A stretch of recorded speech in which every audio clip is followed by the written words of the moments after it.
Welcome back to Knuckles Mania, CDI, and Junkles and Knuckers, and whatever joke we're going to keep using for this. Oh god, can you imagine what a Sonic game would have been like on the CDI? Sure was nice for Eggman to invite us over for a roboticizing party, Tails? All they would need to do is play would've Sonic X cutscenes and then have really terrible gameplay. It probably would have had some heavy Archie comic vibes coming out of it, but like not good Archie comic. We're talking Sonic about, like, Underground? You just No, maybe like skipped maybe like everything. I think if it's going to be a CDI Sonic game, the character design needs to be based off issue 1 of the Sonic Archie comics. Well, it needs to be animated by the same Russian studio that did both Zelda and Mario. Hotel Mario. So, Oh yeah, no doubt. But character design wise, it needs to be based off issue 1. I of forgot Archie it was some comics. obscure Russian animating studio that did the they CDI didn't just do Mario and Zelda. They have other games too. Like I think it's some kind of educational game called Professor I Am Mean or something for the PC. And Professor Kill Me. Yeah, there are a lot of old PC games that were by obscure companies like that. The PC gaming market in the 90s was... There was no quality control at all. Well, let's just say this. The glorious PC gaming master race concept of today's gaming culture was not in effect at the time, because there was actually a lot of hardware differences between the way PCs handled games and the way consoles handled games. And I'm not just talking about the lack of a controller or the old school joysticks. I'm talking about the fact that old school PCs couldn't do side-scrollers correctly. Yeah, that's why something like Jazz Jackrabbit, which is kind of tame for console standards, was like phenomenal for a PC game. Yeah, well, have you ever seen the AVGN did a video on Mega Man. Mega Man, and he DOS did Mega Man. a DOS Mega Man. It was terrible, and that kind of thing. Yeah, they're horrible games. Yeah, that kind of game wasn't uncommon at the time either, is the thing. So yeah, it's a pretty interesting time for games, but it also resulted in the PC market having a completely different kind of gaming culture that led to different kinds of games. Well, that's why they had a lot of like simulation games and shooters. Yeah. So, fun fact. So, originally, some developers were able to create an actually relatively impressive port of Mario 3 for MS-DOS. They showed it to Nintendo, and while they were impressed, they ended up denying the project. Those developers went on to create id Software. So, yeah. Yeah. Oh, man, I think I heard that story a while back. Yeah, it's... Probably on Gaming Historian. Yeah, so the PC, the reason why PC games tended to be like real-time strategy, shooters, adventure games, stuff like that, wasn't just because of the market. It was because they couldn't do action games in the same vein of the consoles as well. So they had to be different in order to stand out. Consoles had really specialized sound cards, graphics cards, CPUs, that kind of thing. Nowadays, And the standardization of those consoles helped developers make things longer term for it than PCs. And of course, nowadays that's not true. Consoles just have like slightly stripped down or slightly amped up versions of existing PC. The differences are really minute nowadays. Ryan, you could have had a 2-hit combo there. There it is. I was waiting for Dude. it. I was like, how long until Lewis bitches about something else? Okay, I'm gonna defend Ryan here, because I can't play these kinds of combo-building puzzle games, like Puyo Puyo, Puzzle League, Dr. Mario. I can't play this kind of puzzle game to save my life. I can't see combos and how to build them at all. It's probably because I played too much Tetris, and I can only really see how to clear lines in that way. You could have done it there too. God damn it! Although that does prove fucking won. That does prove the point that we had earlier, that this has to be really, really easy, just in case you have no idea how to play Puyo Puyo at all. I will grant you that. For me, there was a period of time where I had basically nothing to play except NHL game on my Genesis and Knuckles, and not Knuckles, Dr. Eggman's NHL and Knuckles. Dr. Robotnik's Main Beam Machine. NHL 93 had numbers. Basically, what happened was the Player 1 controller port on my Sega Genesis died. Like, I couldn't do anything with it, and it was ages before I could get the system replaced. So I could only play games that could be played exclusively with the Player 2 port, which in my collection was only the NHL game and Mean Bean Machine, which oddly enough allows you to play single player as the second player. I don't understand why, but it does.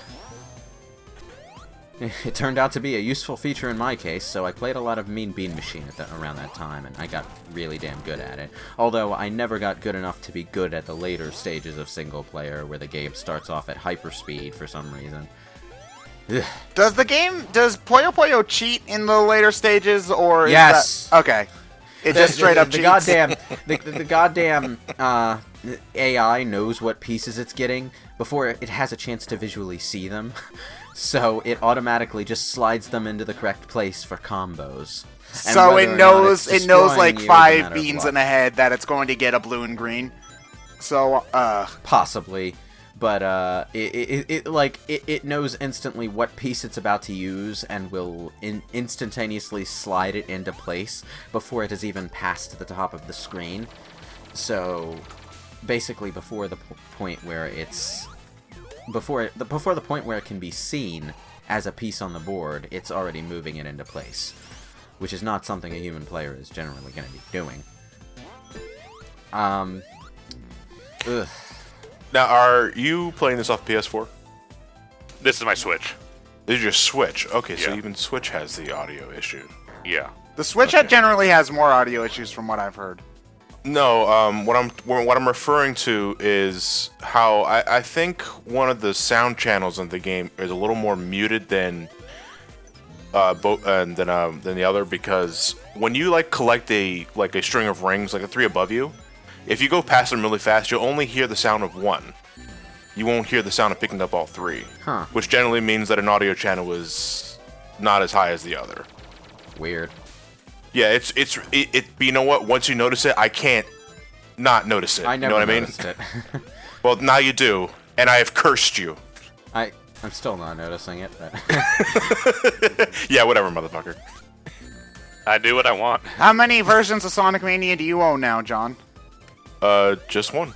Still. I own Oh. 2. I have it on the Yeah. PS4 because Ryan bought it for me so that I could do the commentary on time, and I have it on PC because that was the version that I pre-ordered originally. So, John, you'll buy 16 versions of Sonic 1, which is a worse game than this, but only one version of this. I didn't buy. Well, first off, it's 21 now. Oh my God, Sonic 1! secondly- Sonic 1 is not a good and enough second- game to own 20 copies! Secondly, I did not buy all 21 copies at once. That was over the span of like 20 plus I'm years. sure you bought 3 copies within the course of 3 months before, though. Okay, in John's defense, a game doesn't necessarily have to be the most amazing thing ever for you to want to collect more copies of it if you like it. I actually And a lot of those are incidental because it's part of collections and all that. I impulse bought a second copy of Kingdoms of Amalur, and that's a good game, but not buy every Yeah, copy. but, it's a good game, but it's not Sonic 1 good. Yeah, but Sonic 1 is... Oh, I can't play Sonic 1. What? It's the first game of the series, and therefore has all the trappings. as such. Yeah, but well, to be fair, I'll play Kingdoms of Amalur before I'll play Sonic 1, but it's not an amazing game. I just impulse bought it on Steam because it was on sale, and then I immediately refunded it because that was stupid. I don't have enough money to be doing that. Well, the thing is that Sonic Mania is a fantastic game. It's just that I have not had the time to replay it as often as I wanted to because I've been so goddamn busy with that Kingdom Hearts marathon. Well, maybe you should stop doing RPG marathons, John. It's almost Maybe like it's a dumb idea. And you were the one that told me to do Dragon Quest V. I told you to do one game. You're just enabling me, Ted. And I told One you to do RPG is one not a game. marathon. Also, for an RPG, that's also pretty short. You can beat it in like 30 hours. Oh god, the temptation to glide over the missiles was my undoing so many times in this boss fight. Because the glide is too slow for this. Man. You know, they never do use those beat sticks. Nope. They just fly around menacingly. They might as well just be giant Slim Jims. Yeah, the It's egg like, hey, look, we robos, got giant Slim Jims! the egg robos are there just as a sort of makeshift health bar for the boss, because it's really just a case of however many egg robos are left is however many hits you still have remaining. Well, Club spin ages. You know, Man. I know that the To be this club takes ages. I know that the reason for this is because you wouldn't be able to beat the boss, but these guys are really dumb to keep on shooting out the blue ones. You know? Like, that's always my thought whenever bosses in any game do this. It's like, okay, this guy counterattacked you with this specific move once. Stop doing that Well, move. I still think to this day one of the dumbest bosses in Sonic, besides when he's not aiming the laser inside his spaceship, is probably the Tidal Tempest boss in Sonic CD. I got Sonic trapped in an underwater chamber, so I'm going to surround myself with bubbles. And let him live. Yeah. well, that was one of the dumbest bosses in history until Eggman decided to have strap on a scuba diving outfit and try to fight Sonic that way. Are we you guys keep on forgetting the time that Eggman created a slot machine with the ability to make Shadow stronger. Which actually, now that I think about it, considering that he has Shadow robots guarding his base, they could power up his Shadow androids. That's the in-game justification people like to cling on to when they're trying to defend that game, and I was like, no, it's still dumb. No, it's definitely still dumb, but we have Why to would look you between tie the that lies function here. to a gambling machine? Yeah, you see, now you just made it dumb again, Lewis. Congratulations. Yeah. It's a matter of taste and risks. I mean, you know, if you can create a machine that can do that when a slot machine lines up, you can create a machine that just does it with an on switch. Yeah, but that's no fun. This is supposed to, Lewis. This is supposed to be the dark, edgy Sonic game with this deep, serious plot. So obviously, we need to have Eggman have a slot machine robot. That makes no sense. Man. Okay, so some of my favorite mods for the game are just the ones that change the letters on that little thingy there. Yeah, on those things, yeah. Yeah. Which honestly, you probably don't even need to mod the game. You could just do that in Paint. Just by swapping the letters around. But, you know. Or like just going into source files or something. No, you can do that without even needing to know how to mod the game at all. You just need to know how to use Microsoft Paint and copy and paste letters. Getting old school with that. Oh man, look at this classic physics. You can't do this in Sonic 4. Oh my gosh. Rah. Well, you can't. No, you can't. One of the things that kind of slightly gives Sonic Mania away is a fan project, or at least a project by people who've made fan projects. Sonic 3 and Sonic 2, especially Sonic 1, they didn't have many places where the physics in the classic games could totally do this, but the level design rarely did because it looked kind of stupid. Where you would run over a round hill and go down, like run down over a circular curve.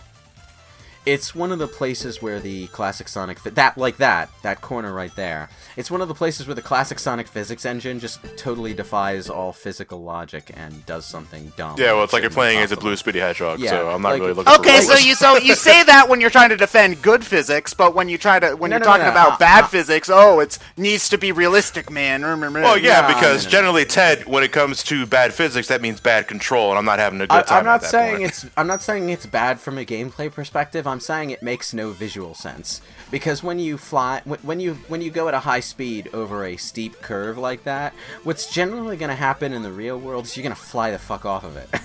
You know? Oh, we actually have to fight this boss now. Holy shit. No. Well, not when the wind comes up, no. Oh yeah, The- okay, because the, now Knuckles can reach. All right. So Bonk. Bonk. so okay, I guess the point I'm trying to make is that yes, the Sonic physics on the Genesis could let you do those sorts of things, but it never really was necessary. It was just like a bonus. Like okay, It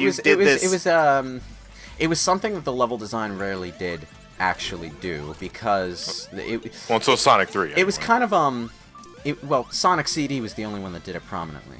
No, I said Sonic 3. Sonic 3. Yeah, no, Sonic CD was the only one that did this particular thing prominently. I don't think Sonic 3 actually did. And the level design in those games avoided doing it, possibly deliberately, because it made no sense. Whereas fan games like to do it a lot, because that sort of swift, sharp turn around a corner provides an excellent sense of speed because it happens so fast and abruptly while you're moving. It creates a very quick change of direction, and that's an adrenaline rush. Yeah, but even just generally, the old games didn't really do much of the weird physics stuff you tend to see in this or in fan projects. It's like occasionally you can run up a wall, run up a wall and be on the ceiling for a brief period of time, and that's really about as extreme as it gets. So for some reason, when I see it in this game, it just feels a little bit weird to me because I don't have much experience with fan hacks. Myself. Fan hacks really emphasized that stuff because the designers of them wanted to experiment and see what kind of crazy level designs they could make if they just let go of common sense and used every aspect of the physics engine that they could get their hands on and replicate properly.